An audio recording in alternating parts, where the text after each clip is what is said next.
Gravação iniciada, presidente. Ok. Obrigado, Fábio Mar. Bom dia a todos. Vamos dar início à sessão de julgamento da segunda turma ordinária da quarta Câmara da segunda sessão do CARF, do período da manhã, do dia 9 de abril de 2021.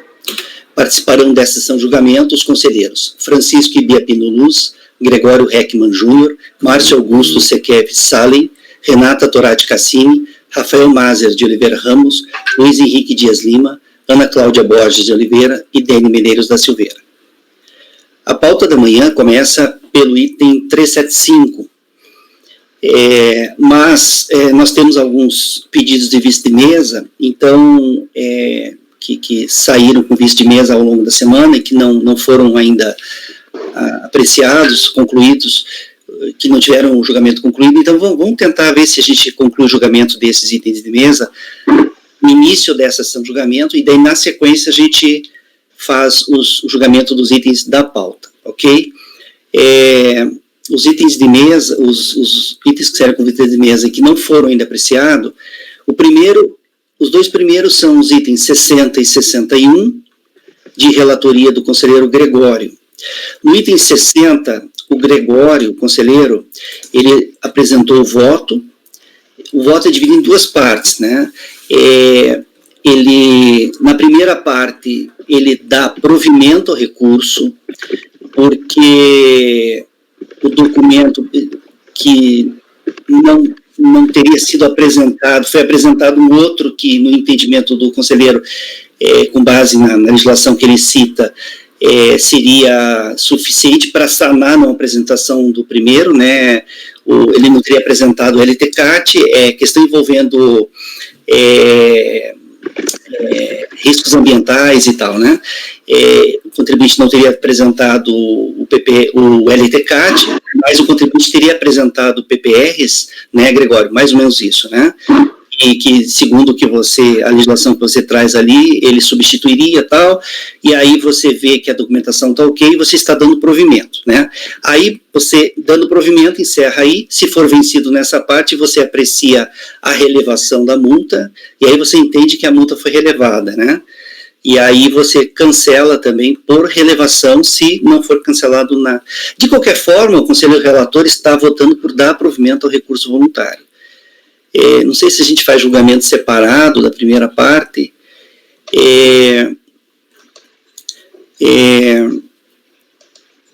Vamos fazer por partes, então, já que o conselheiro relator colocou por partes. Então, a história do voto dele é basicamente o que eu falei, né? O contribuinte foi autuado por não ter apresentado o LTCAT, mas o contribuinte teria apresentado os PPRs e o conselheiro entende que com base na legislação que ele cita, que a apresentação desse PPRA teria suprido a não apresentação do LTCAT e com isso eu estou sendo bem sintético aqui, né? O conselheiro fala muito mais coisas no voto, né? Então ele está dando provimento ao recurso, está cancelando o lançamento. Eu vou colocar em votação essa parte, se essa parte for superada, a gente passa para a questão da relevação da multa, ok? Francisco, como você vota? Eu vou divergir porque a substituição é possível realmente, mas a substituição não foi acatada porque o documento lá não preenchia os requisitos legais. Ok, então. O conselheiro Francisco diverge do relator e nega provimento. Márcio, como você vota? Eu acompanho o Francisco, a divergência. Ok. Renata, como você vota? Eu acompanho o relator. Rafael? Relator. Luiz? Eu não ouvi, Luiz, está sem microfone. Eu vou acompanhar a divergência porque o LTCAT e o PPRA são documentos distintos com finalidades distintas, tá? Perfeito. Ana, como você vota? Relator. Eu vou acompanhar a divergência também. Então... Você vai acompanhar a divergência... Rafael votou. A divergência do... Na verdade, eu vou acompanhar a tua divergência, Francisco. Eu acho que é melhor nem detalhar no dispositivo a divergência do Francisco, né? Você vai divergir, né, Francisco? Luiz, né? Divergir para negar provimento, né? O Luiz congelou para mim. Ah, não, descongelou. Eu já notei, eu vou divergir porque esses documentos são documentos distintos que têm perfis distintos. O laudo é opinativo, enquanto o PPRA é um programa de execução, ele é mais complexo. E ele, por ser mais complexo, ele é inclusive sujeito a acompanhamento, apesar de haver semelhança entre os dois institutos. Mas, inclusive, há uma instrução normativa da Receita, ele estabelece, no artigo 261 da IN 77, não sei ainda se ela está em vigor, que ela estabelece essa possibilidade, mas eu entendo que, mesmo assim, são documentos com finalidades distintas e com vinculações distintas. É por isso que eu entendo que o PPRA, o LAUTEC é opinativo, o PPRA é um documento de execução que permite acompanhamento. Ok. Colegas, então, para o item 60 da pauta, tá? Item 60, da contribuinte Pedreiras Carangui Limitada, item 60 da pauta, ficará assim o resultado. Acordam os membros do colegiado, por unanimidade de votos, em conhecer do recurso voluntário e, por determinação do artigo 19e da Lei 10.522 de 2002, em fase de empate do julgamento, dar provimento ao recurso. Vencidos os conselheiros Francisco, Márcio, Luiz e Dene, que negaram o provimento ao recurso. E estou colocando também que o julgamento foi iniciado no dia 5, né? 5/4/21 e concluído hoje. 9/4/21. No período da manhã, né? Foi no período da manhã, na segunda, Gregório? Ou foi à tarde? Tarde.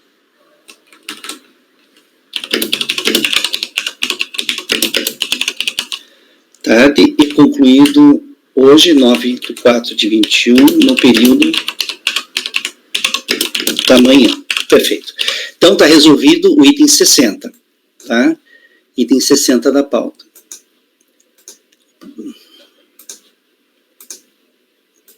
Tá, agora vamos para o item 61.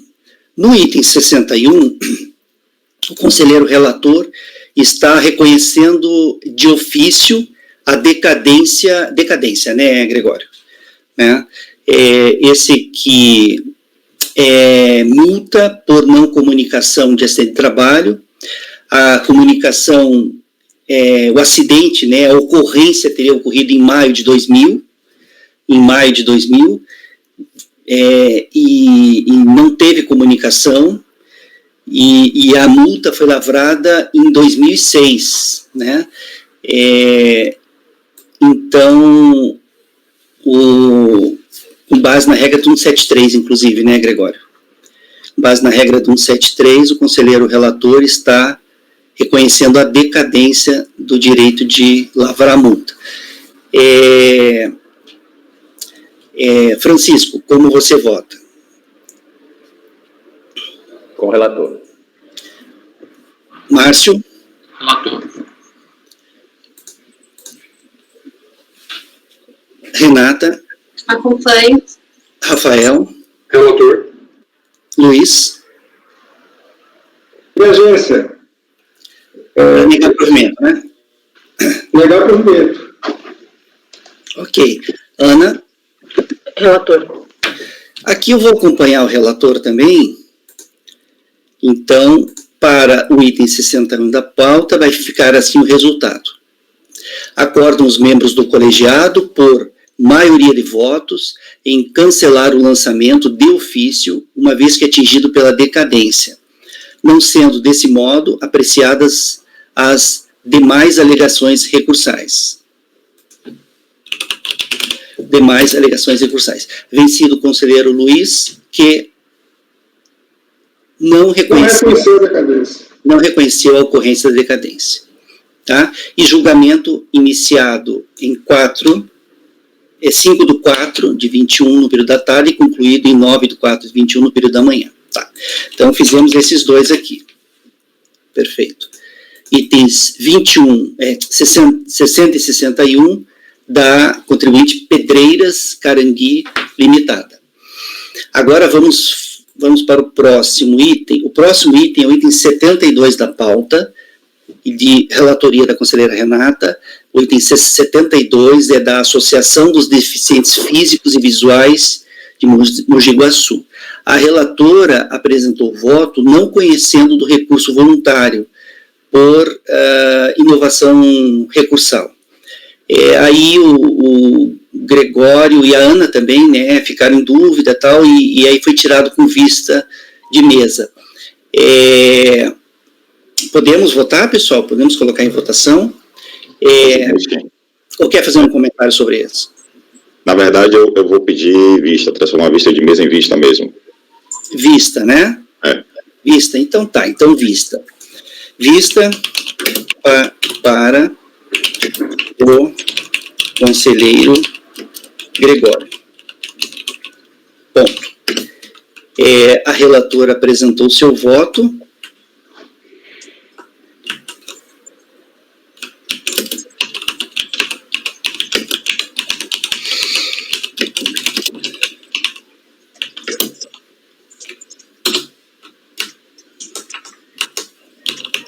Não conhecendo do recurso voluntário, então, vista para o conselheiro Gregório. Então, colegas, esse é o dispositivo para o item 72 da pauta, da contribuinte, a Associação dos Deficientes Físicos e Visuais de Mogi Guaçu.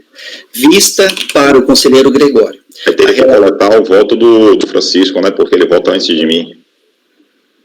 Se você está colocando vista para o conselheiro Gregório, tem que saber quem é ele. Tá, você adiantou, perfeito. Não, esse não tinha votado. Pelo menos eu não registrei. Esse é o que a Renata não conheceu? Eu pelo menos não tinha registrado. Você tem razão, Gregório. Francisco, como você vota? A Renata não conheceu por inovação recursal. Como que você vota? Com a relatora. Com a relatora? Então, vista para o conselheiro Gregório, a relatora apresentou seu voto, não conhecendo do recurso voluntário, uma vez que as alegações recursais não foram levadas ao conhecimento e a apreciação da julgadora de primeira instância, representando a inovação recursal. Acompanhou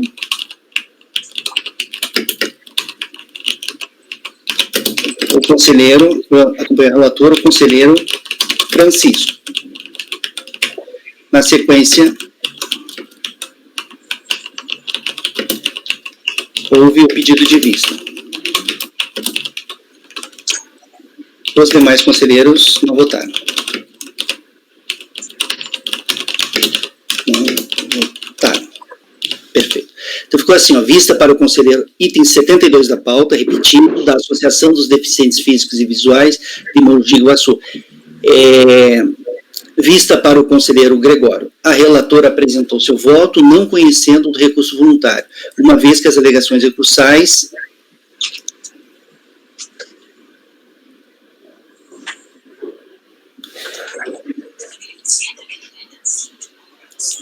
eu vou colocar, não foram, não, vou colocar assim, não teriam sido levadas, tá? Não teriam sido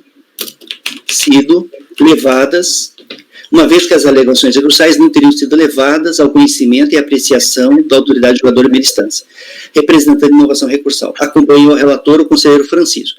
Na sequência, houve pedido de vista, os demais conselheiros não votaram. Tá? Esse é o dispositivo para o item 72 da pauta. O próximo item, que saiu com vista de mesa, e aqui, detalhe, julgamento, me ajudem, ele foi iniciado na tarde do dia 5, né? É como 60 lá, né?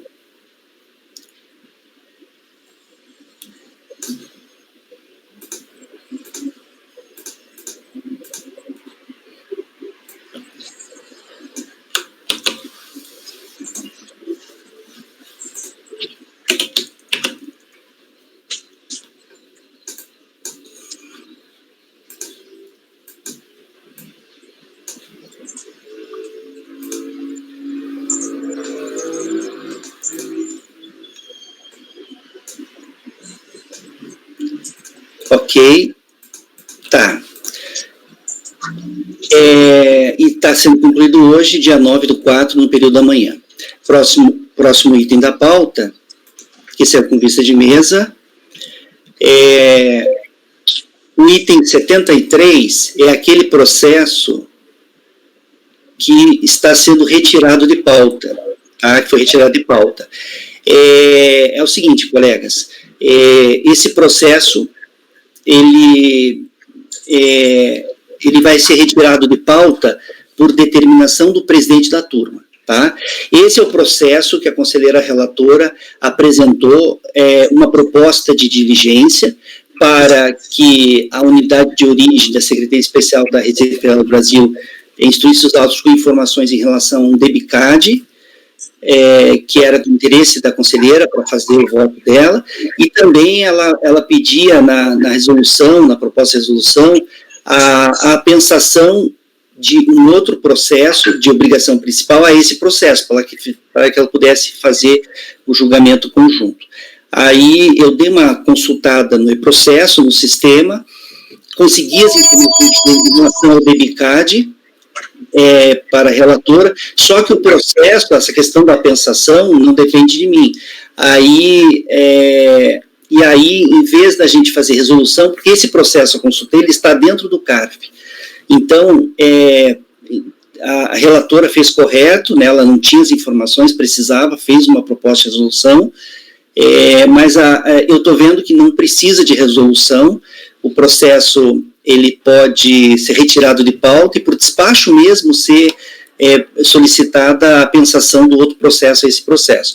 Então, então vou registrar na ata algo mais ou menos assim, tá? Talvez até faça um ajuste na redação, mas vai ser algo assim: processo retirado de pauta por determinação do presidente da turma, em razão de vinculação por reflexo com o processo, daí eu cito o número do processo, e será elaborado o despacho requerendo a distribuição desse processo à conselheira relatora, né? Quando existe situações envolvendo conexão, reflexo, né, é possível você solicitar a pensação para julgar junto. Eu até entendo que todos os processos que são da mesma ação fiscal, da mesma empresa, o ideal é que caminhem juntos, né, para evitar decisões divergentes, assim, por turmas diferentes ou conselheiros diferentes. Mas então tá, colegas, item 73 da pauta da Associação Paranense de Cultura está sendo retirado de pauta por determinação do presidente da turma para a vinculação desse processo ao outro processo referenciado pela conselheira relatora na proposta de resolução dela, ok? Então, esse foi o item 73 da pauta, está resolvido também. Está resolvido. O próximo item que saiu com vista de mesa foi o item 144 do Sindal S.A. Esse é aquele que o Francisco e o Luiz discutiram bastante durante a reunião. Nesse processo aqui, o conselheiro relator, o Francisco, ele acolhe parcialmente a prejudicial decadência alegada, né, e ele cancela a multa até a competência março de 2001. Lembrando, gente, que é assim, tem um pedaço que vai até março de 2001, aí pula um pedaço sem lançamento, daí vai ter lançamento mais lá na frente. É com base no 173 isso aqui, né, Francisco? É 173, né? É 173. Então, quando a gente olha, parece estranho, mas março, 173 seria novembro, né? Até novembro, cancelaria até novembro. Mas como é um caso em que teve um pedaço de lançamento, que foi até março de 2001, e lá na frente teve um outro pedaço, então mesmo pelo 173, é até março mesmo. Tá?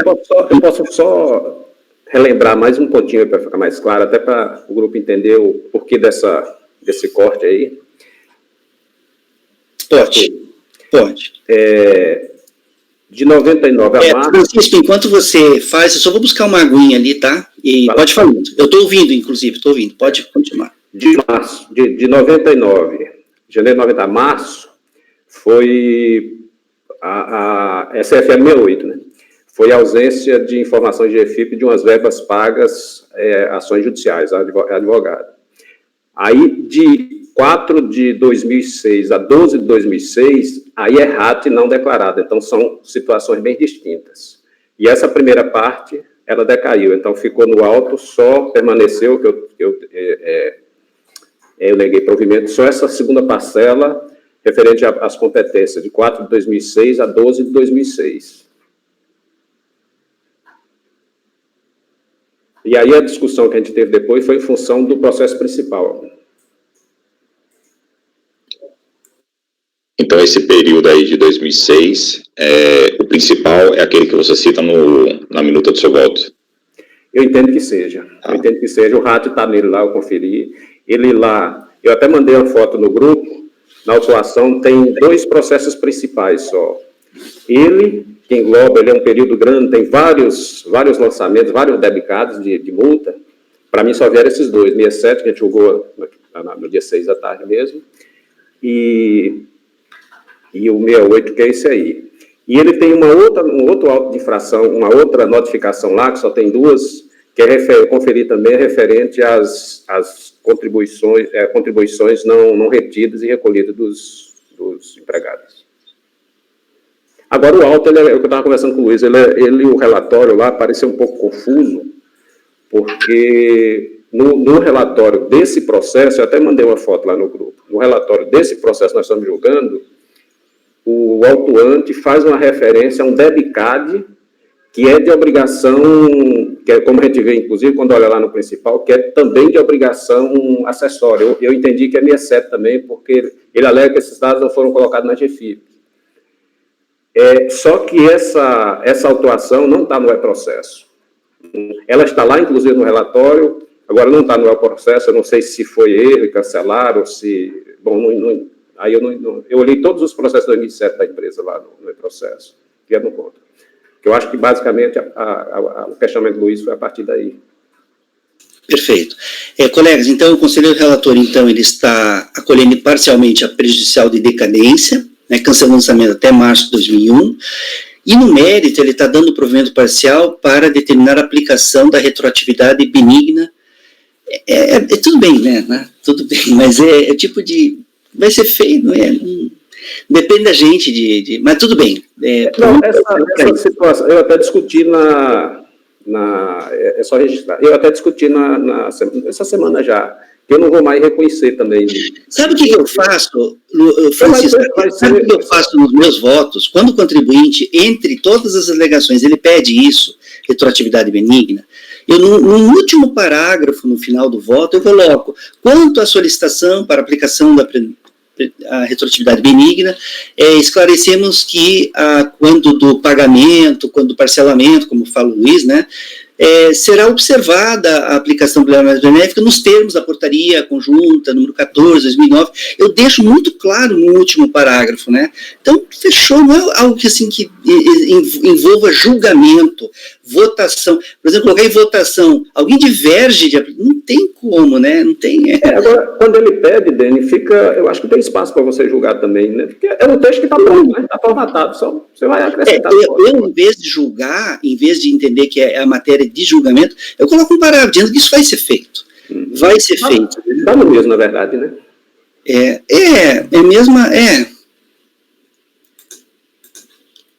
a mesma coisa que ele falar assim, ó, depois de julgado o recurso pelo CARF, eu peço que o processo retorne à Receita Federal.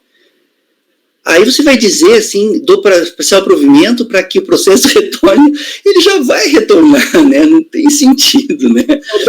Eu concordo de vocês, porque isso não era tão óbvio há um tempo atrás, e isso pode não vir a ser tão óbvio no futuro. A gente julga com base no que a gente tem hoje, a gente nunca sabe que tipo de mudança legislativa, regimental, a gente pode ter. Então, uma coisa que hoje parece uma situação super óbvia, independente de julgamento, pode vir a não ser. E esse processo pode continuar existindo. Ok. Então tá, colegas, vamos fazer a votação então.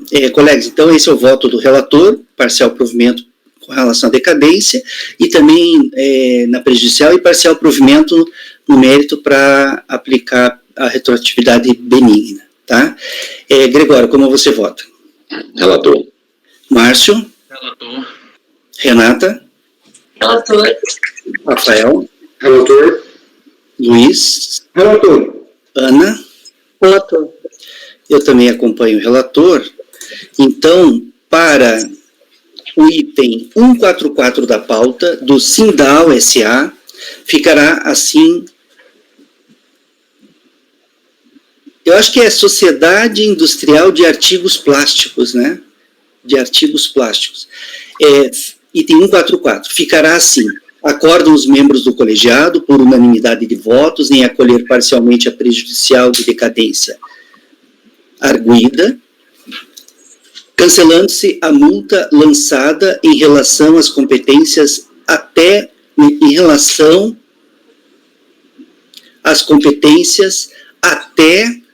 março de 2001. Até março de 2001, inclusive, e, no mérito, dar provimento parcial ao recurso voluntário para determinar a aplicação da retroatividade benigna disposta. Nessa ata eu estou seguindo o padrão do Luiz, né, deixando no padrão do Luiz. É disposta no enunciado número 119 de súmula do CARF. Julgamento iniciado em 6/4 de 21, no período da tarde, e concluído em 9/4 de 21, no período da manhã. Tá? Esse é o dispositivo para o item 144 da pauta do Sindal. O próximo que saiu com vista de mesa, que não foi trabalhado ainda, que não foi analisado ainda, é o item 171 da pauta. Só fazer um registro, você falou artigos plásticos, artefatos. Ela não fala em plástico, é só artefatos. Aqui não. É artefatos, tá. Então, essa é a industrial de artefatos. Então, colegas, o item 144 da pauta, da contribuinte Sindal S.A., Sociedade Industrial, acho que é isso, né? Sociedade Industrial de Artefatos Plásticos, isso, né?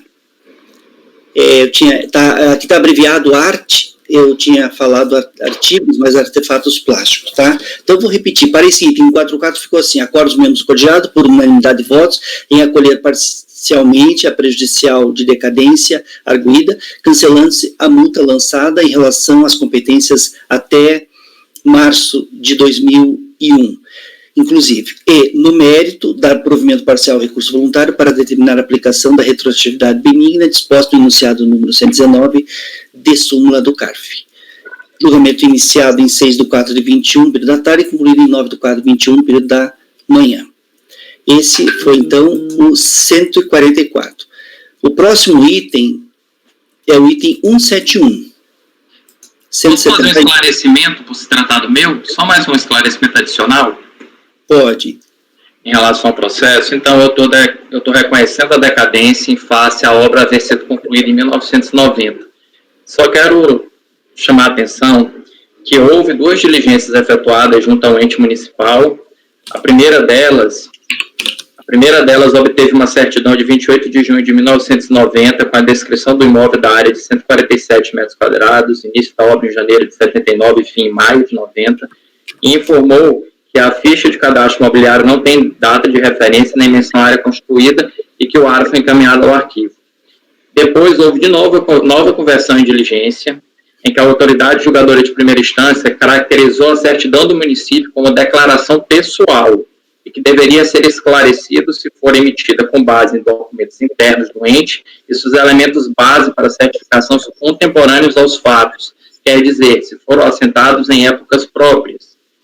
E aí, a autoridade que efetuou a diligência, ela respondeu que a certidão do município foi apresentada no formato original, mas sem documentos que embasassem tal declaração. Mencionou que a anotação no verso da ficha de cadastro imobiliário e as anotações dos pagamentos de IPTU aparentam ser contemporâneas, mas afirma não ter conhecimento técnico bastante para afirmar. Só apenas para reforçar que o motivo, portanto, que a autoridade julgadora de primeira instância manteve ao lançamento ou em face ao não reconhecimento da decadência por não dar fé a esse documento, por não conferir fé a um documento que, ao seu ver, não aparentava ser contemporâneo. Fato este que eu rebato, eu acredito que é contemporâneo e a prova de veracidade de um documento público tem que estar muito fortemente consubstanciada nos autos para ser denegado, e é um documento de um ente municipal. Ok, então, colegas, item 171 da pauta do contribuinte José Rocha da Silva. Você, então, está dando provimento ao recurso voluntário. É isso, né? Ele pediu a decadência ou está reconhecido de ofício? Eu acho que ele não pediu, né? Ele pediu. Ele pede isso desde o... Ele fala, né? Tá. Então, colegas, em relação a esse item 71, o conselheiro relator está reconhecendo a decadência e está dando provimento ao recurso voluntário. Eu posso fazer uma pergunta ao relator, por exemplo, questão de fato. Quanto é que se aperfeiçoou o lançamento que eu não estou considerando? 2007. A obra supostamente 90. Não haveria dúvida quanto à decadência se confirmado, se considerado que aquele documento é apto a atestar o final da obra em 1990. Ok, Márcio. Tá. E, de fato, tem no processo uma quantidade bastante grande de documentos, de contas de luz, de talões de PTU, documentos de prefeitura. Alguns, assim, não são assim, muito consistentes, outros já são mais, uns têm carimbo de cartório. Uma quantidade muito grande de documentos fazendo referência ao imóvel no ano... Só um pouquinho, pessoal. Fazendo referência ao ano de... Depois eu falo com você, tá? Só um instantinho. É importante? Quê? Eu estou em sessão de julgamento, daqui a pouco eu falo. Tá bom. Meu filho está indo para o trabalho lá em Dublin, queria falar alguma coisa aqui. Então tá. Mas não é nada sério, daqui a pouco ele fala. Quando o filho liga para a gente, não tem como, gente. Em primeiro lugar é o filho, né? Tá, vamos voltar aqui. Então, para o item 171 da pauta, então, o conselheiro relator está reconhecendo a decadência e dando provimento ao recurso voluntário. Vamos escolher os votos, então. Francisco, como você vota? Com o relator. Eu não cortei ninguém, né, na hora que atendi o telefone, né? Não cortei, né? Então tá. Gregório, como você vota? Relator. Márcio? Acho que ele pode mesmo, né? Vai manter o voto, né, Márcio? Vai manter o voto. Mantenho ainda mais forte agora. Tá. Renata, como você vota? Eu acompanho o relator. Rafael? Relator. Luiz? Relator.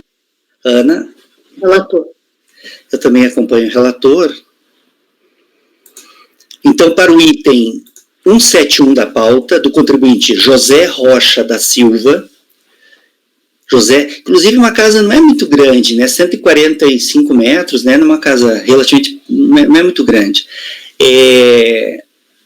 José Rocha da Silva, item 171 da pauta, do conselheiro Márcio, vai ficar assim o resultado. Acordam os membros do colegiado, por unanimidade de votos, em dar provimento ao recurso voluntário. Tá? Dar provimento ao recurso voluntário. O próximo item, que ainda não foi apreciado, que é o convite de mesa, tem um processo, que é aquele seu, Francisco, que é o convite de mesa, mas a gente não vai fazer agora. Você falou até para mim que é um processo meio longo, demorado, né, que é o item 233, né, do contribuinte Carlos Alberto Firmo Oliveira. A gente não vai fazer o julgamento nesse momento agora, deixamos mais adiante, mas esse eu acho que é o último que saiu com de mesa, que não foi apreciado ainda. Na verdade, esse processo, durante a votação, surgiram alguns pontos que eu achei interessante refazer no processo. E aí eu fiz aquela... Não, só registrar. Aí eu fiz aquela colocação, porque tinha muitos processos para revisar. Como foi um fato que ocorreu no momento, durante se eu tivesse percebido antes do início do julgamento, eu teria pedido para tirar de pauta. Mas surgiu durante o julgamento, Então, levantei aquele questionamento, olha, era bom a gente tirar esse processo aqui para dar uma estudada, porque surgiram fatos novos aqui. E eu não queria, eu fiquei preocupado porque, como são votos grandes, todos esses são livro-caixa, depósito bancário, acréscimo patrimonial descoberto dos outros que a gente julgou. Então, toda noite eu estava revisando isso aí, justamente para a gente dar celeridade ao processo. Mas eu consegui refazer o processo, está apto para julgar, tranquilo, tá. Eu só coloquei que se ficasse, eu não achei que os três queria iniciar com as vistas de mesa. E aí, como os 3 primeiros da pauta da manhã eram meus, aí eu até pedi para você, olha, deixa eu julgar primeiro os 3 e aí depois a gente julga ele. Porque ele tem 40 páginas, 39 páginas, então, apesar da gente, eu pincelei, dei uma refinada no que eu vou apresentar, que é de mais relevante, mas é um processo bem mais demorado do que os outros, né? Mas tá para julgar. Eu acho que se ficar para mais tarde é melhor mesmo. A gente julga hoje. Mas tá para julgar, para julgar hoje. A vista é só se alguém entender necessário aí. Tá, perfeito. Então, a gente julga, então, mais adiante na nossa reunião. Dani, no do Márcio, você constou que o julgamento foi finalizado hoje? 171? Deixa eu ver. É que sempre você fala, você não falou nada. Às vezes você constou e não falou. Não coloquei, não. Tá, ali, então tá. Ele foi, acho que mas, de qualquer forma, como eu falei, né, eu tenho revisado todos os vídeos para ver quando foi julgado, para colocar, eu ia colocar. Ele foi iniciado, Jomeneski, na terça-feira de manhã? No dia 7 de manhã. Ontem à tarde. Foi ontem à tarde, foi no final da tarde. Você tirou ele para confirmar, né? Tá certo, Márcio. Ele não foi lido lá, foi lido ontem. No dia 7 à tarde? Não, ele estava na pauta do dia... Calma aí. Dia 6 à tarde. Ele estava na pauta do dia... Ele estava na pauta no dia 6 à tarde. Ah, não, só é que ele foi feito ontem, né? Ontem. Ele foi feito ontem à tarde. Ontem, tá certo. Foi feito ontem, tá certo. Ele estava na pauta pro dia 6 à tarde. Foi feito ontem à tarde e acabou hoje cedo.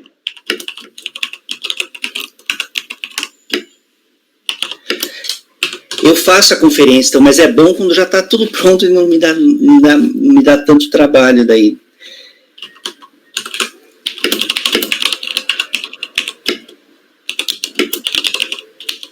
Tá, então, para o item 171 da pauta, vou repetir, do contribuinte José Rocha da Silva, ficará assim o resultado. Ficou assim o resultado. Acordo os membros do colegiado, por unanimidade de votos, em dar provimento ao recurso voluntário. Julgamento iniciado em 8/4/21, no período da tarde, e concluído em 9/4/21, no período da manhã. O item... Tá, perfeito. O item... 233 serviços de mesa, o conselheiro relator queria dar uma olhada mais no processo, fazer algum ajuste no voto, e então a gente vai julgar hoje ainda, mas não agora, vamos dar início então à nossa pauta da manhã, mais para frente a gente julgou no final da manhã, de repente no começo da tarde, julga esse processo aqui. Então tá, colegas, a pauta da manhã do dia 9, ela se inicia no item 375. 375. Só um instante.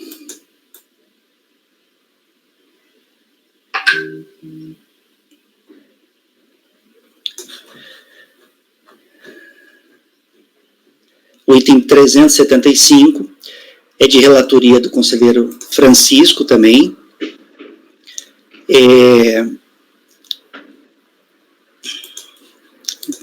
Livro caixa, né? Matéria tranquila, né, Francisco, de julgar livro caixa. Tá, então, colegas, item 375 da pauta, da contribuinte Tereza Carvalho Moleta. Tereza Carvalho Moleta, item 375 da pauta.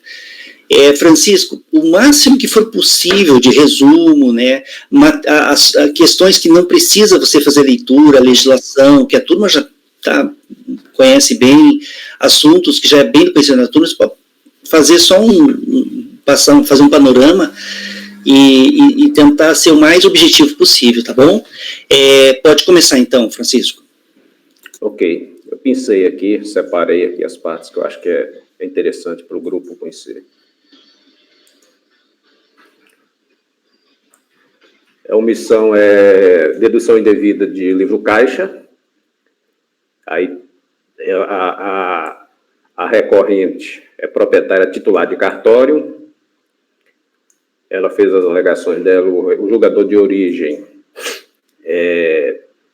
entendeu improcedente a impugnação, e ela se insurge aqui na fase recursal.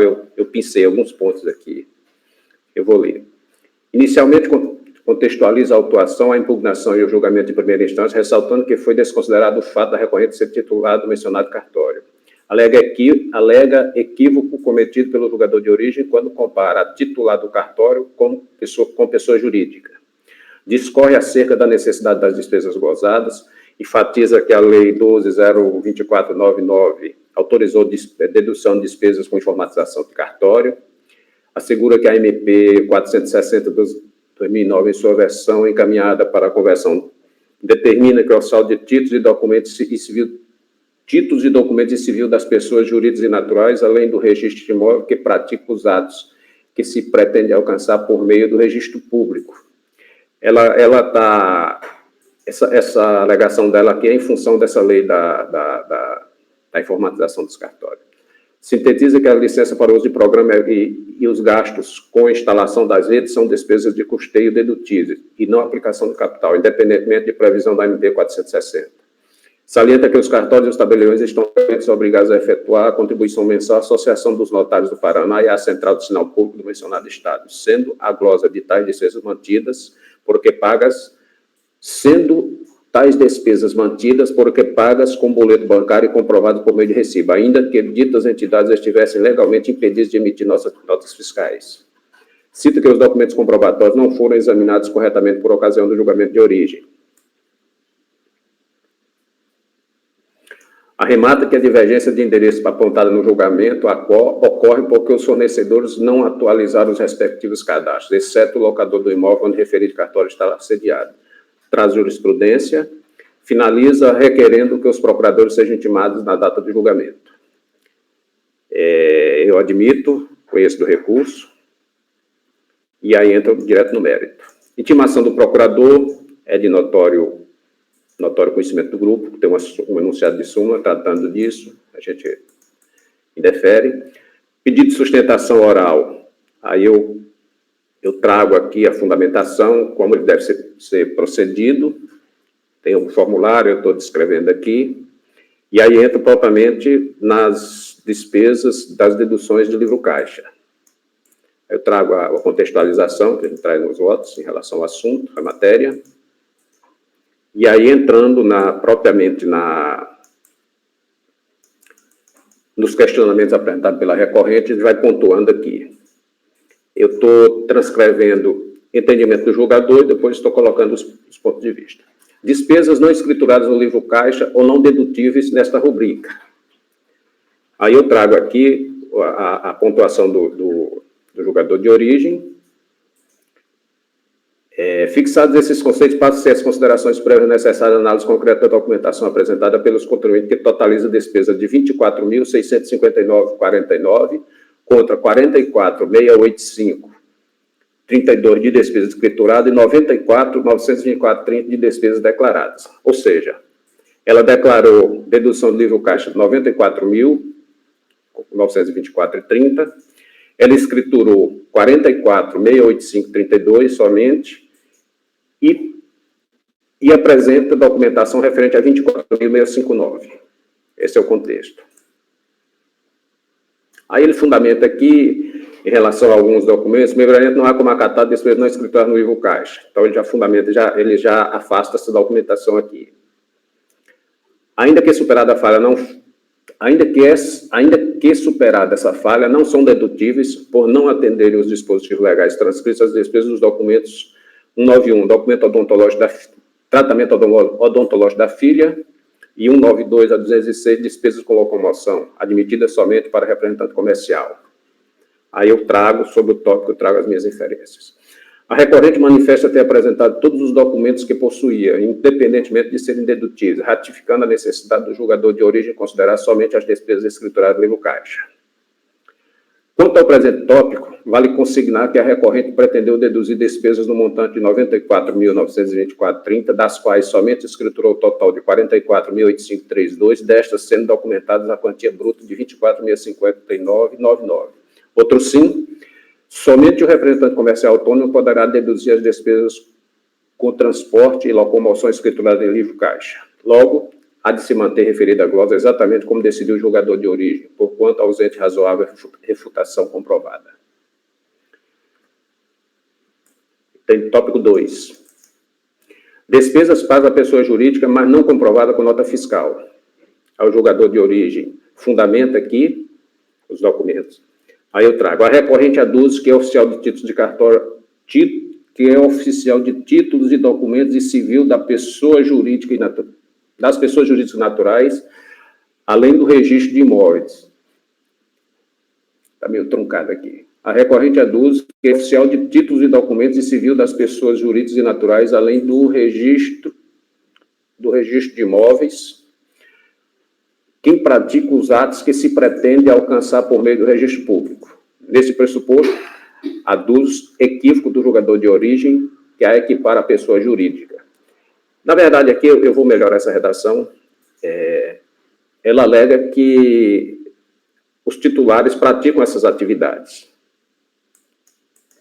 e que o julgador de origem não acatou essa documentação. E aí eu transcrevo aqui a argumentação e aí trago as minhas conclusões. As razões apresentadas pela recorrente são improcedentes. Eis que a pessoa jurídica a que se referiu a decisão ACO é a suposta prestadora do serviço ou vendedora dos bens, e não a titular do dispêndio que se pretendeu deduzir. Assim sendo, há de se manter referida a glosa exatamente como decidiu o julgador de origem, porquanto ausente razoável a refutação comprovada.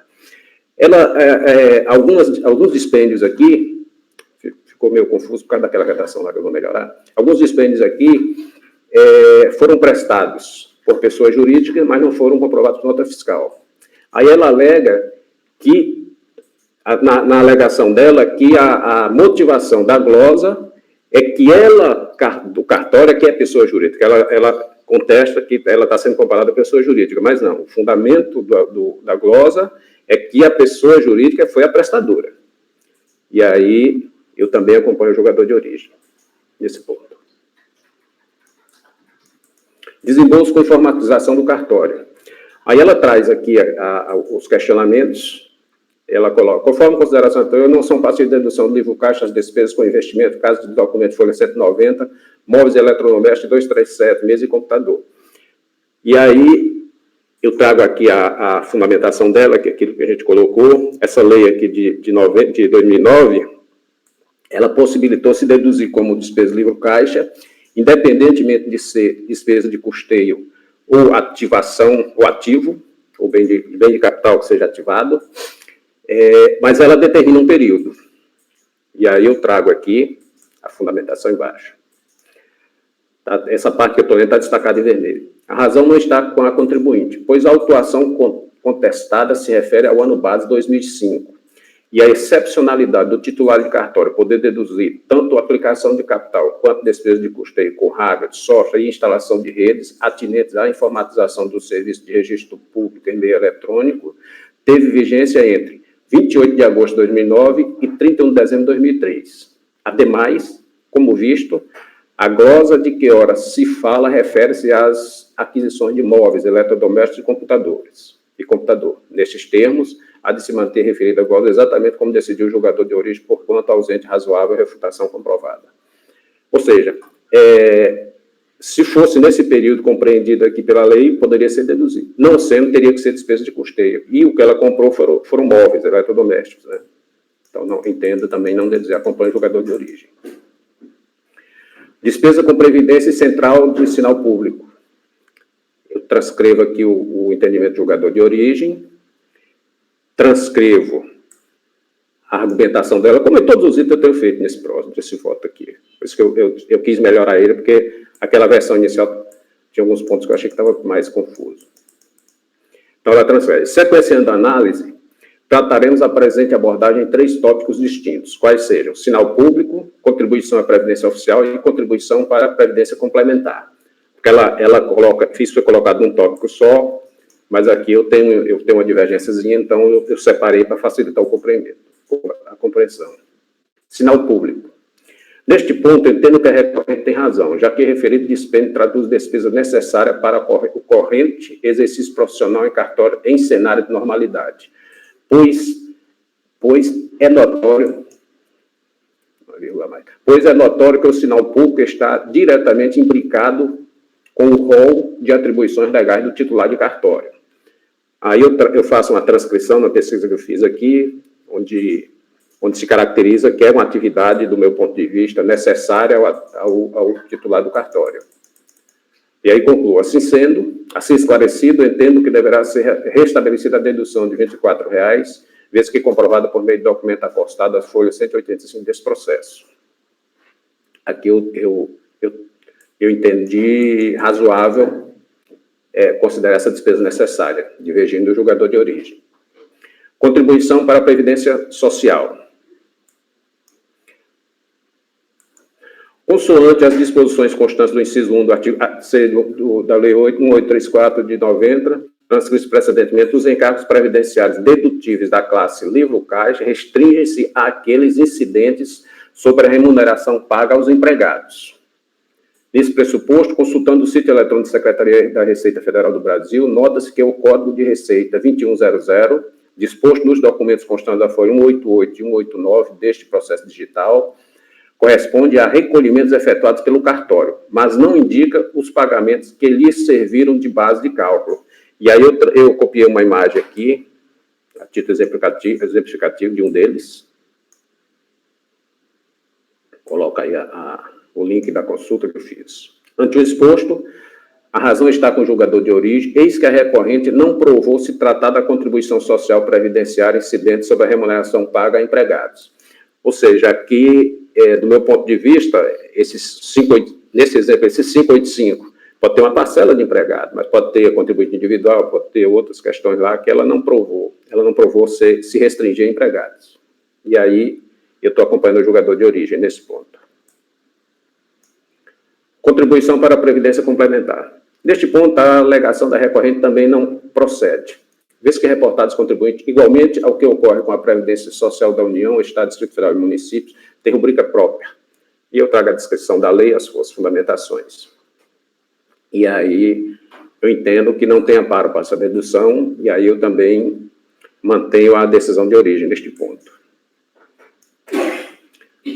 Comprovantes com endereço diverso do CNPJ e locação do imóvel. Aqui eu separei esses tópicos conforme o julgador de origem os enfrentou. Entendimento do julgador de origem.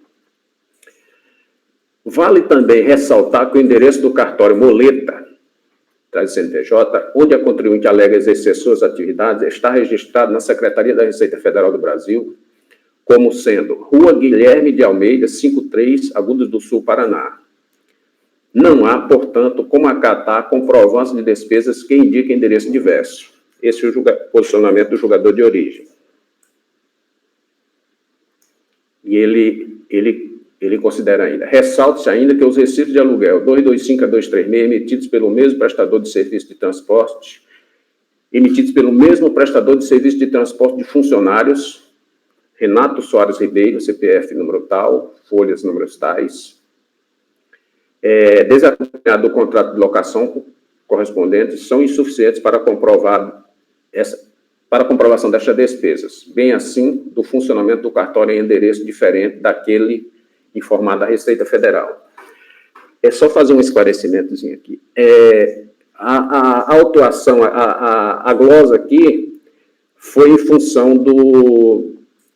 A glosa se refere ao imóvel, ao aluguel do imóvel e endereço diverso do cadastral da Receita dos documentos comprobatórios. E aí o julgador de origem está refutando aqui que, em relação ao aluguel, ele está complementando, que a contribuinte a documentação apresentada foi só os recibos,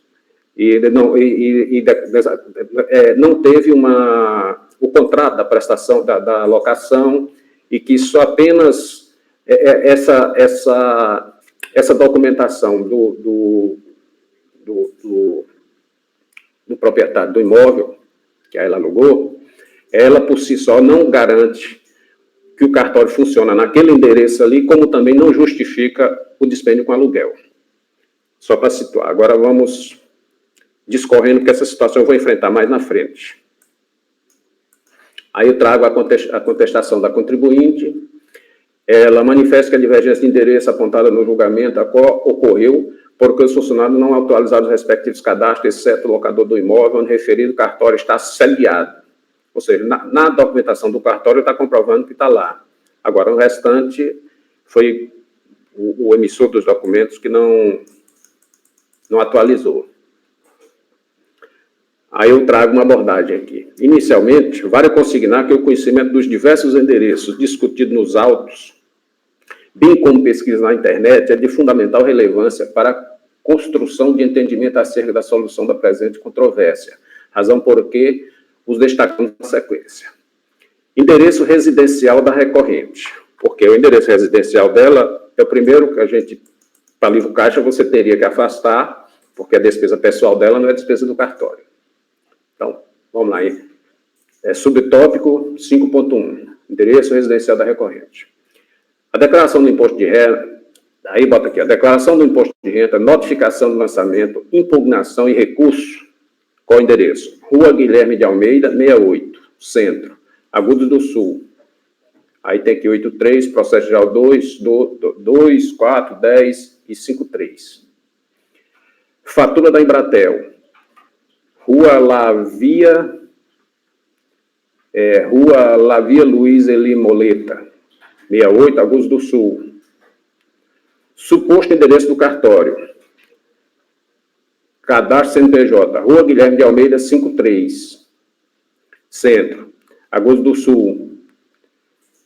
Livro caixa e recibos de aluguel, Rua Alcides de Lima Maoski, 140, Sala 3, Agudos do Sul, Paraná, processo número tal. Nota fiscal emitida por São Domingos S.A., Rua Alcides de Lima Maoski, 104, Agudos do Sul, Paraná, processo tal. Nota fiscal emitida por São Domingos, Rua Alcides de Lima, Maoski, 140, Agudos do Sul. Notas fiscais emitidas por Scribe Informática Limitada, Rua Lavia Luiz Eli Moleta, 6800, Agudos do Sul. Fatura Copel, Rua Alcides Lima Maoski, Agudos do Sul. Localização Google, Rua Alcides de Lima Maoski, 62, Agudos do Sul. Aí eu coloquei essas buscas, né, os links dessa busca. Pesquisa no Google Maps com as seguintes entradas. Agudos do Sul, Rua Guilherme de Almeida, Agudos do Sul, Rua Lavia Limoleta e Agudos do Sul, Rua Alcides de Lima Maoski. Agudos do Sul, Rua Guilherme de Almeida. Correspondência parcial. Agudos do Sul, Rua Guilherme de Almeida, Agudos do Sul, Paraná, CEP tal. Eu coloco aqui. Você vê aqui que essa rua não existe no Google Maps. Agudos do Sul, Lavia Limoleta. Aí transcrevo aqui Agudos do Sul. Essa aqui confirmou. Trago o link. Agudos do Sul, Rua Alcides de Lima Maoski. Agudos do Sul, confirmou. Aí eu venho aqui e faço as minhas inferências. Ante o acima exposto, infere-se que dito cartório supostamente está localizado na Rua Alcides Lima Maoski, embora se constatando algumas inconsistências acerca da exata numeração do imóvel, 462 e 140. Ademais, como se vê, a Rua Guilherme de Almeida sequer teve existência confirmada no retorno da pesquisa. Assim entendido, considerando que a presente discussão não se refere aos efeitos decorrentes de suposta expedição de intimação para endereço divergente daquele cadastrado na repartição fiscal, quando da análise subsequenciada, entendo razoável a viabilidade de se acatar documento que aponta logradouros diversos. Eu confesso que antes de eu entrar detalhadamente aqui, isso aqui foi um tema que eu discuti muito e, dependendo do debate aqui, eu até posso mudar, até pensei em propor uma diligência inicialmente porque a rua que está no cadastro não existe, a gente não encontrou. Então, mas eu vou ler como está aqui, e nesse tópico aqui eu já acrescento que até a minha ideia inicial era propor uma diligência e, dependendo do debate, até negar provimento em algumas situações. Vamos ver. Despesa com material gráfico. Trata-se de material indispensável ao corrente fornecimento do serviço prestado pela recorrente, sendo referidas notas fiscais expedidas em nome do cartório, cujo logradouro nelas apontados é Rua Alcides de Lima Maosque.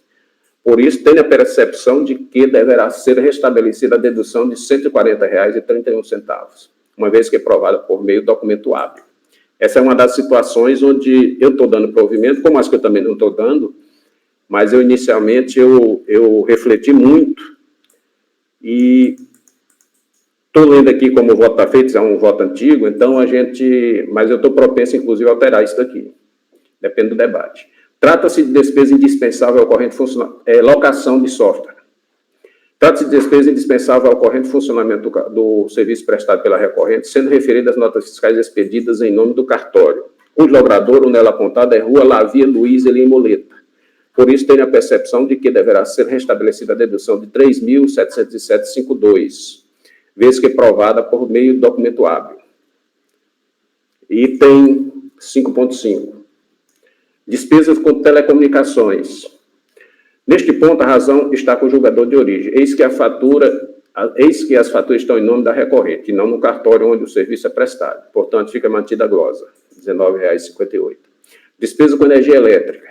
Trata-se de dispêndio indispensável ao corrente fornecimento do serviço prestado pelo recorrente, sendo referidas notas fiscais expedidas em nome do cartório, cujo logradouro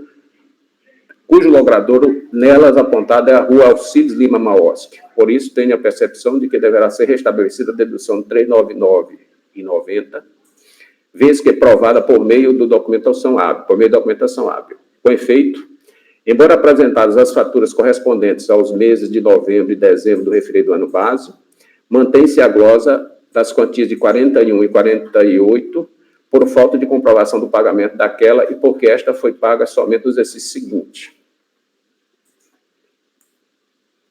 Despesa com aluguel. Acompanha o julgador de origem, pois, embora haja recibo assinado pelo suposto proprietário do imóvel, mesmo em fase recursal, a recorrente deixou de apresentar o contrato de aluguel. Portanto, fica mantida a glosa de 3.600. A parte jurisprudencial não nos vincula. E aí, nesse cenário, ele não alterando, eu estou dando provimento para reconhecer a dedução de R$ 4.271, R$ 24,00 de sinal público, material gráfico, 140, alocação de software, 1.707,52, energia elétrica, 399,90, 4.000. E aí, ante o exposto, dou parcial provimento ao recurso interposto, restabelecendo a dedução das despesas escrituradas no livro caixa, no montante de 4.271,73. É como voto. Só deixando claro que esse voto aqui, como é um voto já, de certa forma, um pouco antigo, a gente lê e relê, nessa parte dessas despesas com divergência de notas fiscais, isso aqui é uma sinalização, mas que eu, inclusive, tenho propensão de mudar isso daqui. Mas é como voto, presidente.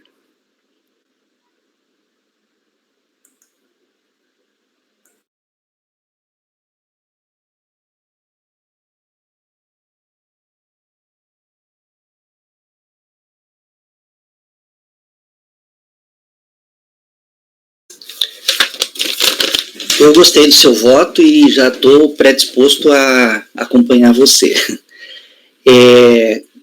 Alguém gostaria de comentar o voto do relator ou processo? Gregório, como você vota?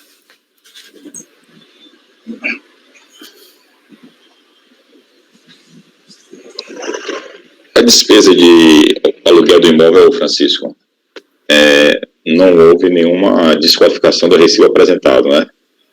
A glosa foi mantida porque não foi apresentado, mas não foi apresentado nenhum vício nos recibos apresentados. Não. Inclusive, nos recibos, ela reafirma esse endereço que ela coloca. É só o contrato.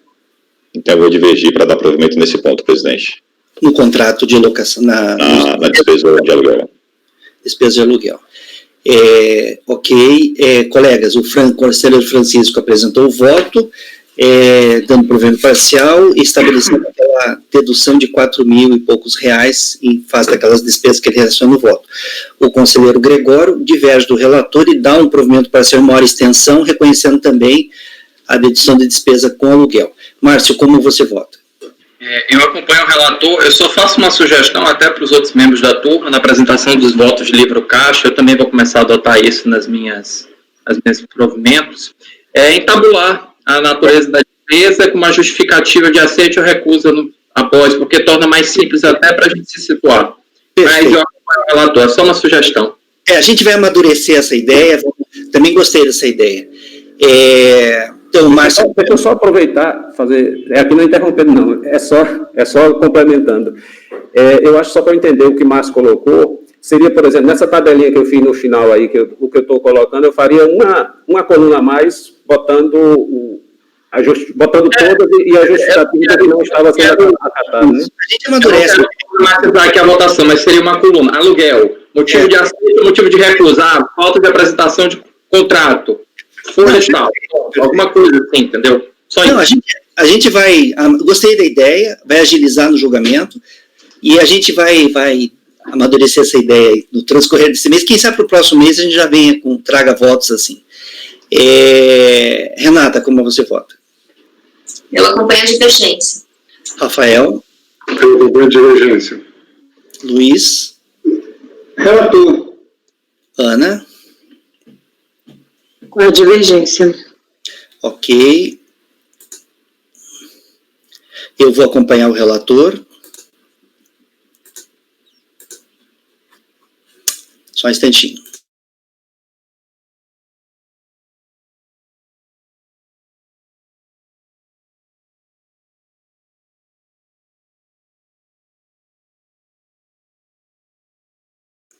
Eu não sei se aconteceu com vocês, eu peguei um lote, acho que quase todo, só de livro caixa, lá por setembro, outubro do ano passado. Tudo. E em poucas horas, aquelas horas erradas ainda, né?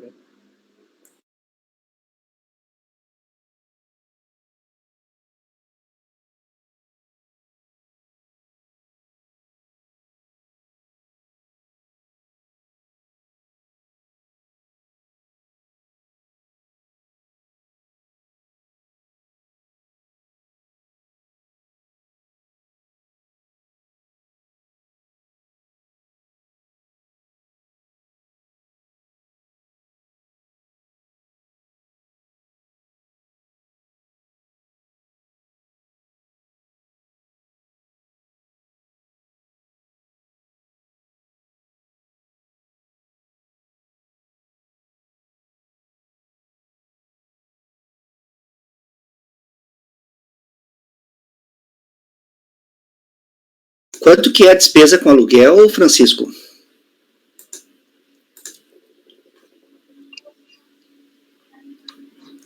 Espera aí, que eu fechei o voto, deixa eu abrir aqui. 3.600, presidente, é o item 5 pontos. 3.600 redondinho, isso? De acordo com a minuta aqui do voto do relator.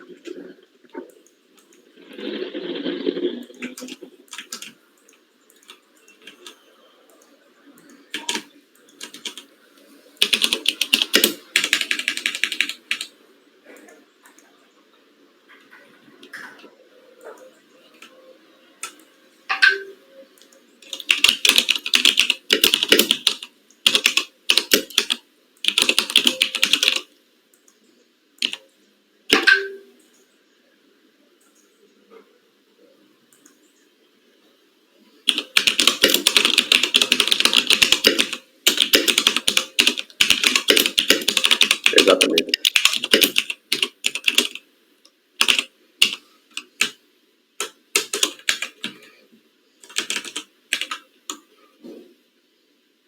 Tá.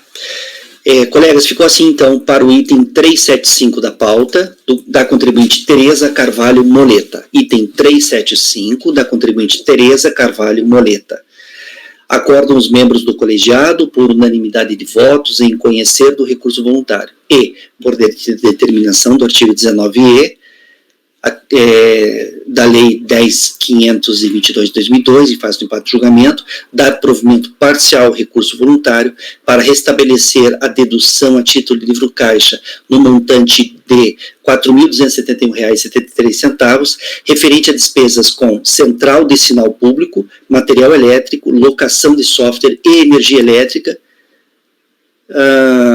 que seguem discriminadas na tabela constante no voto do relator, mais a despesa,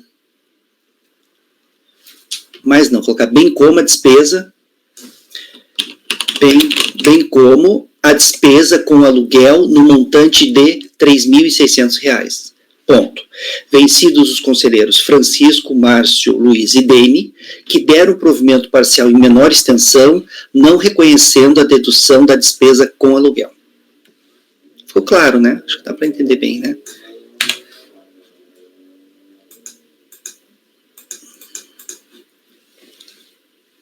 Acho que deu para entender.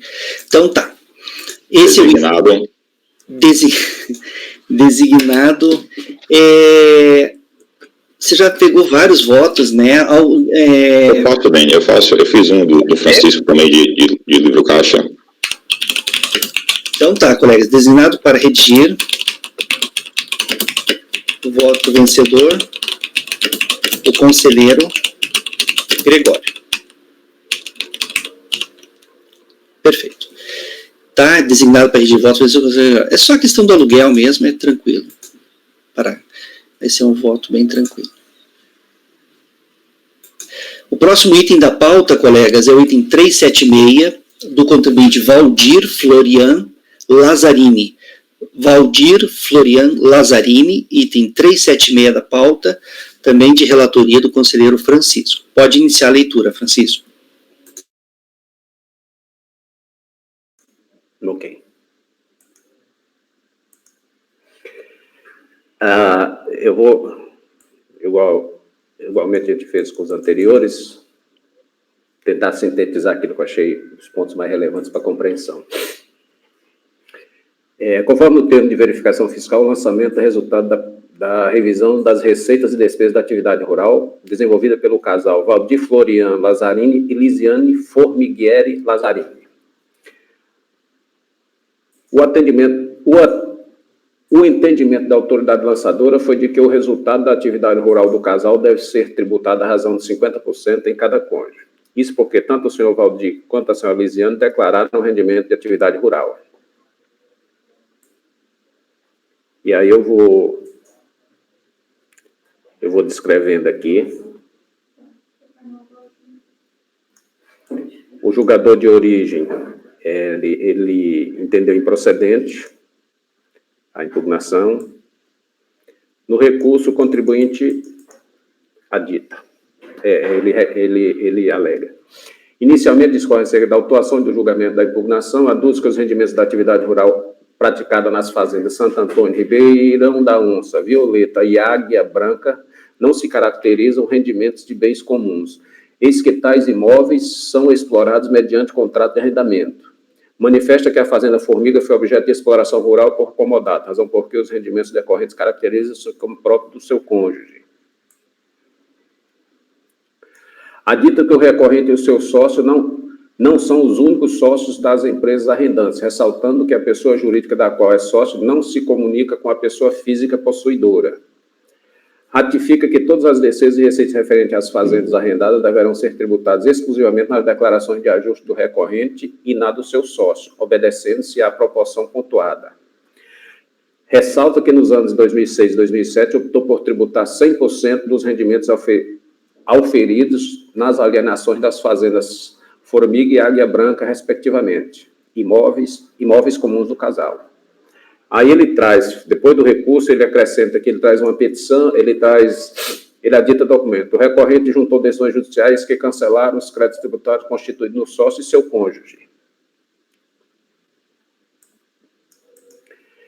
Em 7 de agosto de 2017, foi juntado aos autos o requerimento do senhor Eduardo Morgado Ribeiro, OAB tal número, noticiando que se licenciou da OAB em 26 de 2017, ficando impedido de exercer a advocacia enquanto perdurar o licenciamento. Contudo, o recorrente não está representado pelo referido requerente. Então, nada refletiu aqui. Eu conheço do recurso.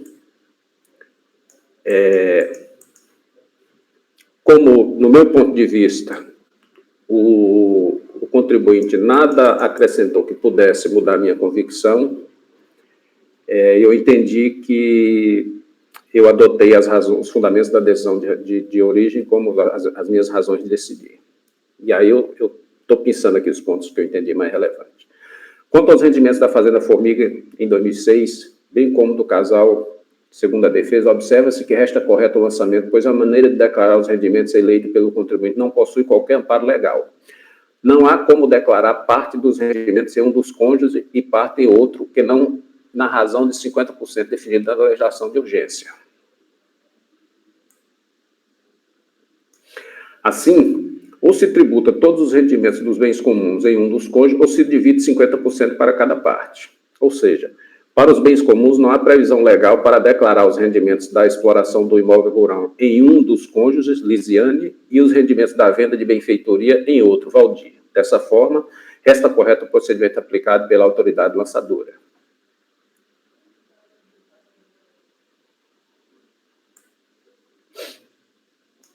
Com relação aos rendimentos da Fazenda Água Branca, recebida em 2007, da mesma maneira, mostra-se correto o lançamento, pois, como se verá adiante, no presente caso, não restou comprovado que os rendimentos oriundos das fazendas Santo Antônio, Violeta e Ribeirão da Onça sejam exclusivos do senhor Valdir.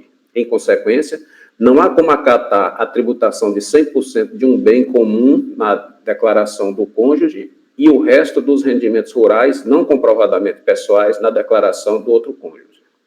Quanto aos rendimentos supostamente recebidos de imóveis arrendados, cabe esclarecer inicialmente que não consta nos autos que os contratos de arrendamento tenham sido apresentados à autoridade fiscal. Assim, resta cabível a análise plena desses elementos de prova no presente julgamento e, considerando o disposto no artigo 29 do decreto, aí ele fundamenta as razões, ele está fundamentando as razões de decidir. E aí ele vai pontuando cada fazenda, como ele disse lá, em frente à frente. Fazenda Santo Antônio. Aqui ele faz uma contextualização, eu até não vou ler aqui um pouquinho. Do contrato de arrendamento e seus adendos 29, folhas 19 e 28 da defesa, observa-se que a arrendante é a empresa Braçolê Agricultura e Pecuária de propriedade dos senhores Gerson Luiz Formighieri e Valdir Floriano Lazarim. E os arrendatários são os próprios senhores Gerson e Valdir. Isso aqui eu vou ler porque esse fundamento aqui ele se adequa também às outras fazendas. É certo, do meu ponto de vista, é certo que não se pode confundir a pessoa jurídica com a pessoa física de seus sócios, mas também é certo que tal situação impõe a necessidade de comprovação robusta dos fatos. No caso, entendo que seria necessária a prova cabal de que o arrendamento é real e de que não se trata de mera manobra contábil visando reduzir indevidamente o imposto devido. Ressalte-se que não foi apresentado junto com a defesa nenhuma prova de pagamento do arrendamento, a contabilização na pessoa jurídica, participação na produção rural, etc. Tal ausência de elementos de prova, a meu ver, impede que seja acolhida a pretensão da defesa de se considerar o rendimento pessoal do senhor Valdir. Em resumo, verifica-se que o contrato juntado definitivamente não prova que o rendimento rural seria unicamente do autuado, e não em conjunto com sua esposa. Fazenda Ribeirão da Onça. É basicamente a mesma situação. Ele até agora, na mesma trilha, seria necessária a prova cabal de que o arrendamento é real e que não se trata de mera manobra contábil. E aí ele continua, a fundamentação é a mesma, que não houve uma prova efetiva. Fazenda Violeta, de que realmente era o aluguel. É alugar dele mesmo. Então, só um contrato para alugar de uma empresa que de participação ali, o jogador de origem questiona, eu também entendo razoável. Fazenda Violeta, a fundamentação é a mesma. E aí eu concluo aqui. Assim, resta correto o procedimento, eu entendo, acompanho, né? Assim, resta correto o procedimento da autoridade fiscal, que considerou até prova inequívoca em contrária que os rendimentos das fazendas Santo Antônio, Violeta e Ribeirão da Onça são receitas rurais comuns do casal, em decorrência do regime de casamento, união universal de bens, tributados à razão de 50% em cada cônjuge.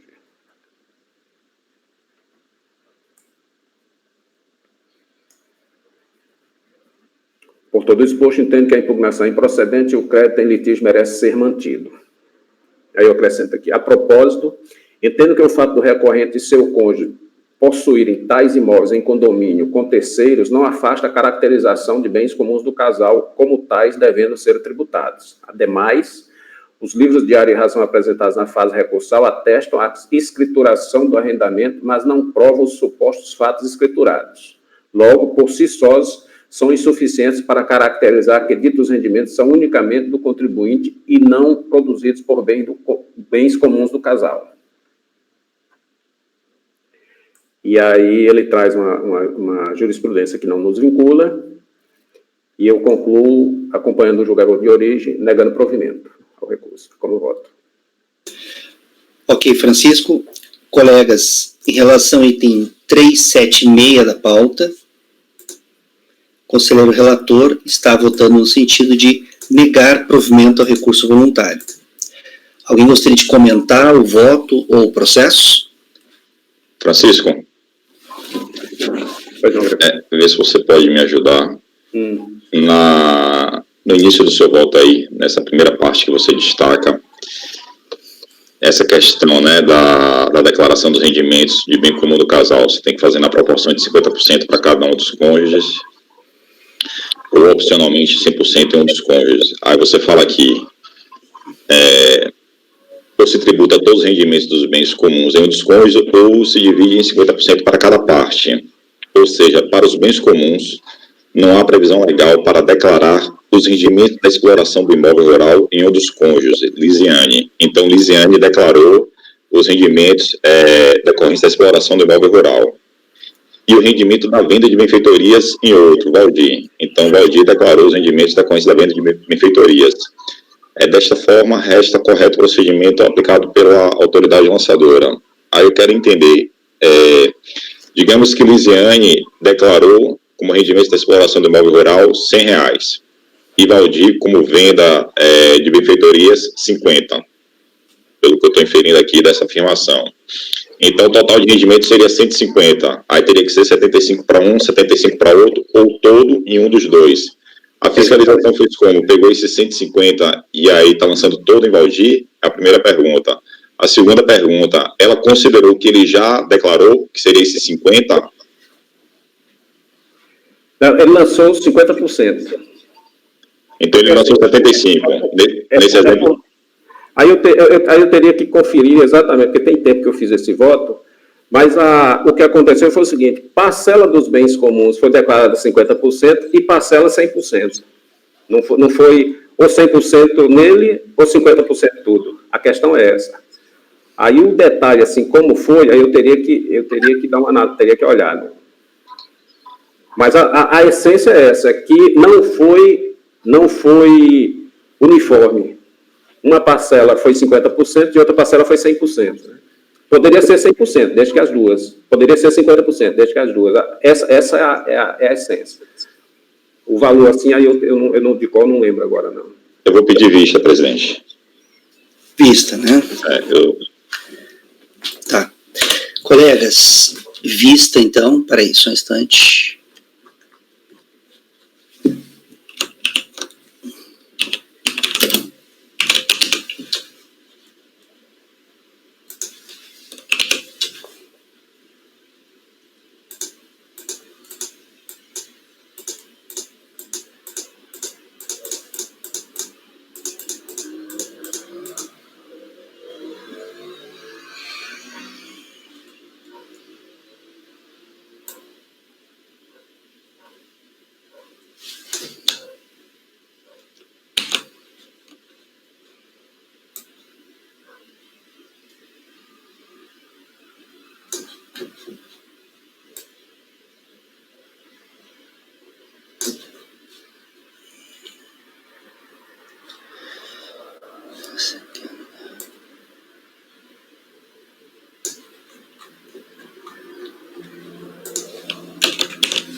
Só um instantinho.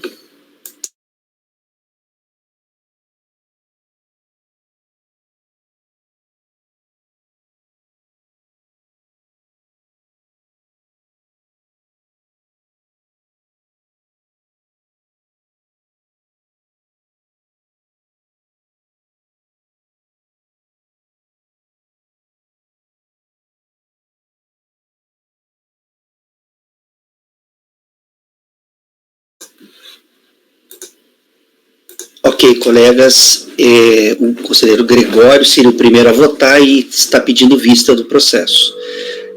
Então, para o item 376 da pauta, do contribuinte Valdir Florian Lazzarini, ficará assim o resultado. Vista para o conselheiro Gregório. O relator apresentou seu voto, negando provimento ao recurso voluntário. Na sequência, houve pedido de vista, os demais conselheiros não votaram. Ok. Item 376. O próximo item da pauta é o item 377. Esse também de relatoria do conselheiro Francisco. O item 377 é do contribuinte Rogério José Moraes Feiertag. Rogério José Moraes Feiertag. Item 377, pode iniciar a leitura, Francisco.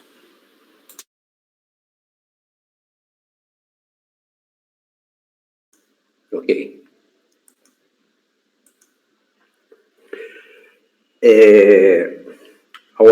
A infração foi omissão de rendimentos caracterizada por depósito bancário de origem não comprovada.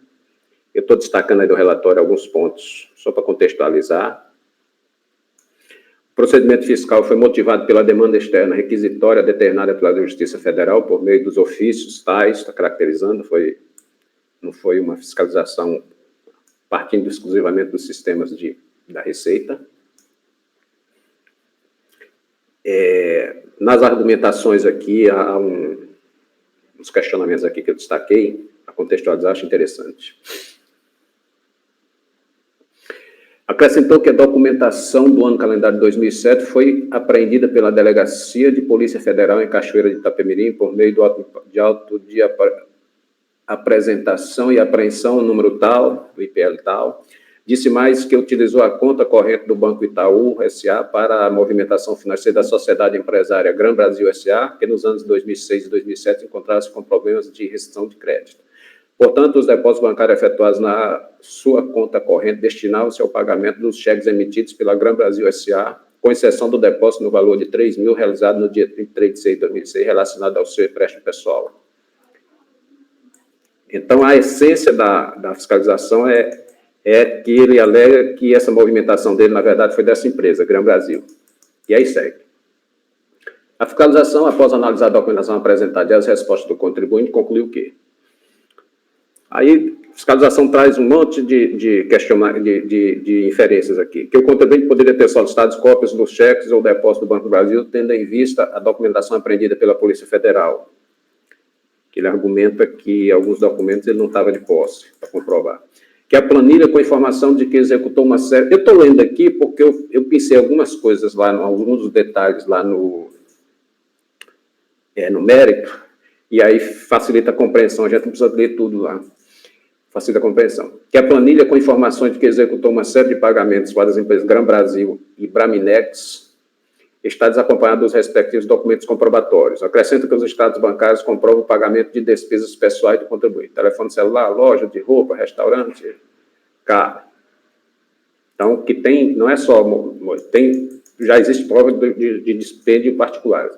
Que as empresas Gran Brasil e Braminex respondem por 60% dos créditos na conta corrente do contribuinte. Contudo, não ficou comprovado que estes depósitos foram realizados para pagamento de despesas das referidas empresas. Que o contribuinte apresentou diversos recibos de pagamento autônomo, com valor de 10 mil mensais durante o ano 2006 e 2007, relacionados à prestação de serviço autônomo de assessoria de extração de granito para a empresa de mineração Rochabras, o que contradiz a versão do contribuinte no sentido de que os créditos em sua conta corrente do Banco S.A. são referentes à movimentação financeira das empresas Gran Brasil e Braminex, que o contribuinte somente comprovou os depósitos realizados por seu pai, Ronaldo Feiertag, e os depósitos referentes a empréstimos tomados. Isso aqui isso que foi comprovado, a fiscalização já considerou. Ele traz suas argumentações, serão enfrentadas aqui no julgamento. O julgador de origem entendeu, pela procedência parcial, ele considerou aqui um desconto, ele declarou simplificado, desconto de 20%, foi considerado, o julgador de origem considerou, já está superado. E aí, no recurso, eu destaco aqui o que eu acho que pontua de essencial. Depois da contextualização do orçamento, contextualiza a atuação e o julgamento do julgamento requerendo a suspensão da exigibilidade do crédito. Discorrendo acerca da legislação que trata a matéria, aduz não ter ocorrido evolução patrimonial nem omissão de rendimento. Expõe a composição do grupo empresarial Braminex Gran Brasil, ressaltando que sua movimentação financeira é dele proveniente. Assegura que cedeu sua conta corrente face à perda de crédito do referido grupo, ressaltando que toda a movimentação bancária lá está registrada. Diz não ter tido benefício pessoal, que pode ser provado por meio de sua evolução patrimonial. Ratifica que documentos e livros contábeis foram destruídos por uma grande inundação ocorrida em 28 de 12 de 2006, consoante boletim de ocorrência juntado aos autos. Cita que os livros e documentos que não haviam sido destruídos foram apreendidos pela Polícia Federal em 10 de 12 de 2007, razão porque não tem como comprovar a origem dos recursos movimentados. Reporta que o controle financeiro de sua conta corrente merece credibilidade em razão da riqueza de detalhes. Alega que a autoridade fiscal deveria ter intimado os representantes do mencionado grupo empresarial para manifestar acerca do assunto. Manifesta que a referida autuação fere o princípio da não cumulatividade, pois os valores movimentados já foram tributados no grupo empresarial. Aduz ter sido desconsiderada a planilha contendo diversos depósitos e a destinação de cheques emitidos referente à empresa Gran Brasil, o mesmo ocorrendo com o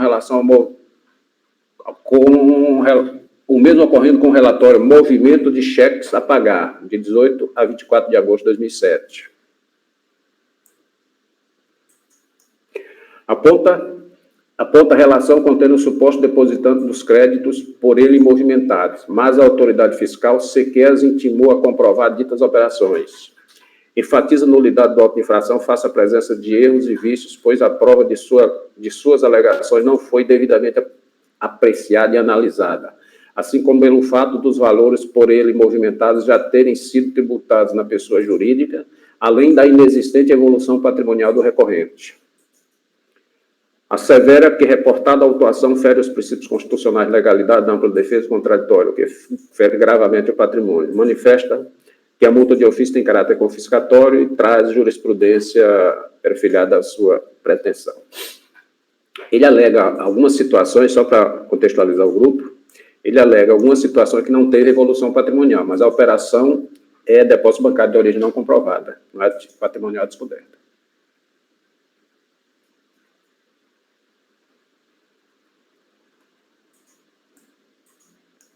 Eu conheço do recurso e passo a enfrentar pontualmente as questões. Da nulidade, está sinalizado aí as razões, não nos cabe entrar em detalhes por conta de procedimento de legalidade, inconstitucionalidade, vício. Entendi, estou fundamentando que o auto foi corretamente, do meu ponto de vista, a autuação foi corretamente efetuada, o auto contém todos os requisitos exigidos no 142 e artigo 10 do CTN, então, do meu ponto de vista, não há o que questionar. Princípios constitucionais, agressão também estou superando, estou indeferindo, porque eu também não acho razoável. Suspensão da exigibilidade do crédito tributário e garantia recursal é matéria também já superada, então estou fundamentando aí. Sigilo bancário, eu trago aqui a fundamentação, a contextualização. Aí, da movimentação, da depósito bancário, presunção legal da omissão de rendimento, trago a contextualização legal, comum todos os votos. E, no meu ponto de vista, como contribuinte nada acrescentou que pudesse mudar o meu entendimento em relação ao que foi decidido na origem, eu adoto os fundamentos daquela decisão como as razões de aqui decidir. E aí aqui algumas coisas a gente já leu lá no relatório, que de certa forma o jogador traz aqui, então eu pensei alguns pontos aqui relevantes para a decisão dos jogadores. Por isso não caberia fiscalizar sob a alegação de intimar. Eu estou só pensando aqui, porque o grupo já entendeu lá que ele pediu para intimar, ele apresentou que ele pediu para intimar outros terceiros para fazer prova que ele deveria trazer. Então isso a fiscalização já está afastando aqui. Ela está dizendo que incumbia ele trazer os documentos. E aí ela vai refutando aqui no terceiro parágrafo. O fato de os documentos contábeis da sociedade empresária Grão-Brasileiro terem sido destruídos por uma inundação, assim como o fato da apreensão de documentação pela Polícia Federal na Operação Monte Livre, não tem o condão de eximir o contribuinte de comprovar que os depósitos encontrados em sua conta corrente foram realizados para pagamento de dívida do grupo empresarial. Ele teria, o jogador de origem, e eu acompanho, ele teria de fazer essa prova. Bastaria o contribuinte solicitar as cópias dos cheques ou documentos de pagamento ao Banco Itaú para comprovar suas alegações, conforme mencionado pela fiscalização. Além disso, a fiscalização verificou que nos extratos bancários, pagamento de despesas pessoais, então não era só despesas das empresas. Cabe registrar que a fiscalização mencionou nas conclusões do termo de verificação fiscal que o contribuinte apresentou uma planilha com informações de que efetuou pagamentos, essa aqui a gente já leu lá, mas não apresentou a comprovação, a documentação comprobatória de tais pagamentos. Portanto, a fiscalização analisou a planilha apresentada pelo contribuinte, contudo, não foi considerado pelo fato de que está desacompanhada da documentação que subsidiasse os fatos. Ou seja, ele apresentou uma planilha mostrando a movimentação, mas faltou a comprovação do que está nessa planilha, essa é a questão. Também a planilha denominada Movimento de Cheque Pagos 18 a 24 de agosto de 2007, apresenta pelo contribuinte, está desacompanhado de documentos que comprovem tais lançamentos. Situação semelhante.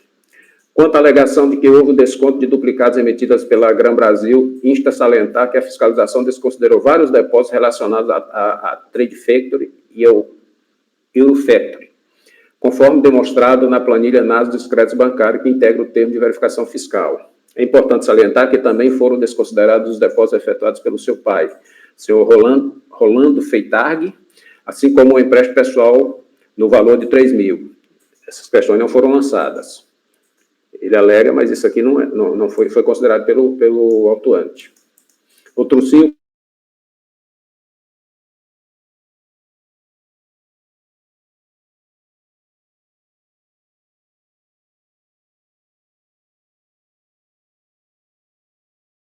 Provar que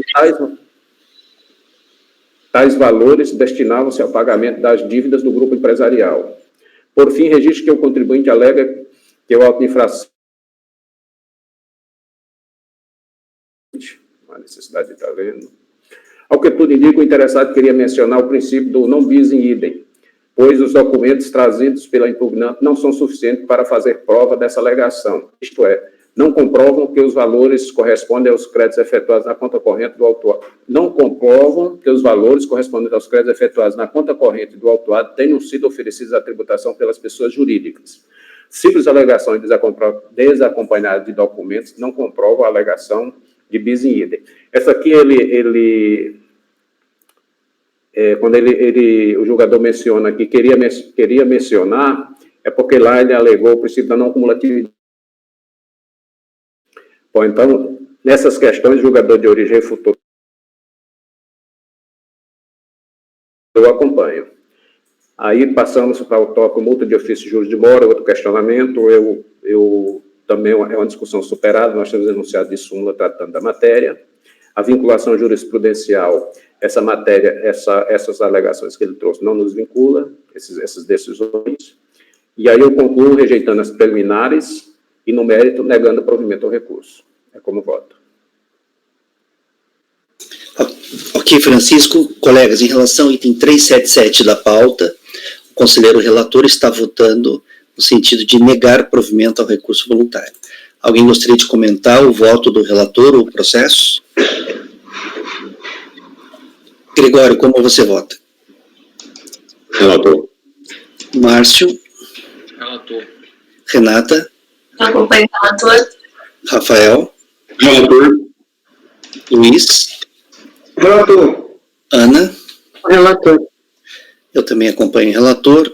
Então, para o item 377 da pauta, 377 da pauta, ficará assim o resultado. Item 377 do contribuinte Rogério José Moraes Feiertag.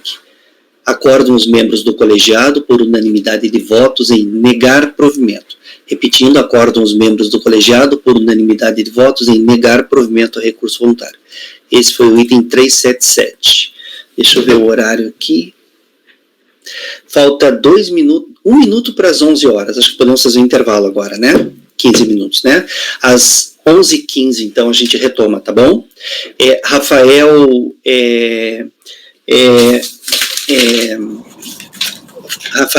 Fabimar e eu, né? Podemos encerrar a gravação.